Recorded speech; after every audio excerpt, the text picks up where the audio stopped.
Holiday weekend gets closer. Concerns are growing, though, over COVID-19 and that Delta variant. Scientists believe that variant is about 50% more transmissible than any other. Now, those who have not yet received the vaccine, they are at the highest risk. Again, the unvaccinated at the highest risk, along with people living in pockets of states with low vaccination rates. Nearly half the U.S. population, meantime, is immunized. But the CDC says about 1,000 counties, many of them in the Midwest and Southeast, are most vulnerable right now. That's because they have vaccination rates below 30%. That's very low. Now, for more on this, I want to bring in Dr. Purvi Parikh, an immunologist at NYU Langone Health. Thank you for being with us. We appreciate your time. Let me just say, full disclosure, I have a soft spot for Langone. That's where my son was born 20 months ago. So an even better honor to talk to you, even though I wish the topic was different. Talk about why people are so concerned about the Delta variant. Is it just more transmissible, or is it more dangerous if you actually get it? Right. So we know for sure it is more transmissible, 50 to 60% more so. And on top of that, we do have belief that it could be more severe. We need data, of course, to confirm that. But the good news is all of the vaccines actually are quite protective against it. And as you had said earlier, the majority of cases that we're seeing in the hospital, the majority of deaths, are all in mostly unvaccinated folks. So it is in everyone's best interest to get their shot. And just remind people how this variant got here. What do we know about its origin? Right. So we first found it in India, where still they're fighting to get ahead of the virus.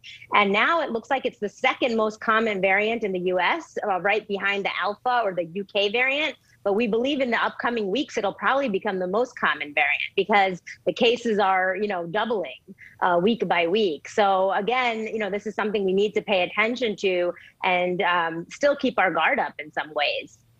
And what we're hearing right now, as we said a second ago, is that in unvaccinated parts of the country, and those are mainly states in the Midwest, mainly states in the Southeast, and quite frankly, in this country, it falls on political lines, sadly. What would you say about the direness or the urgency of the situation right now to folks in those states who say, for whatever reason, I'm not getting the shot? Right. So I would say, reconsider that stance. The vaccine is your best way to protect yourself, to save your life, to stay out of the hospital. The federal government is deploying teams to those areas to increase vaccination efforts, to even help for those who are getting sick with increased testing, therapeutics, and don't take it lightly. Again, majority of the cases of people who are dying or in the hospital are unvaccinated people. So you really owe it to yourself to protect yourself. And for those of us who listen to the medical experts and got our shot, how much of a threat is it to us in general? And if we happen to live in an area where the vaccination rates are low, because there's some reports out there that they want you to put even vaccinated people, fully vaccinated people, to put back on their mask, which sounds like a dramatic step backwards after a whole lot of progress. So for folks who are fully vaccinated, what should we be thinking and doing? Right. So for fully vaccinated folks, odds are much, much better, of course.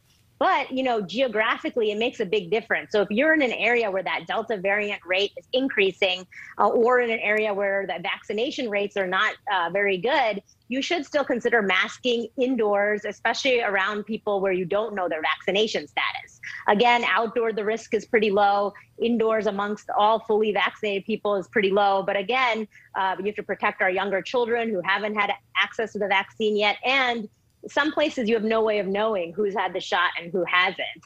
I think a mask is a minor inconvenience if it can actually protect yourself and others. And again, we don't know. A lot of this is on the honor system, and children under 12, still no vaccine for them just yet, though one is coming. Doctor, thank you so much for your time and insight. We appreciate it. Yeah, thank you. Thank you for having me.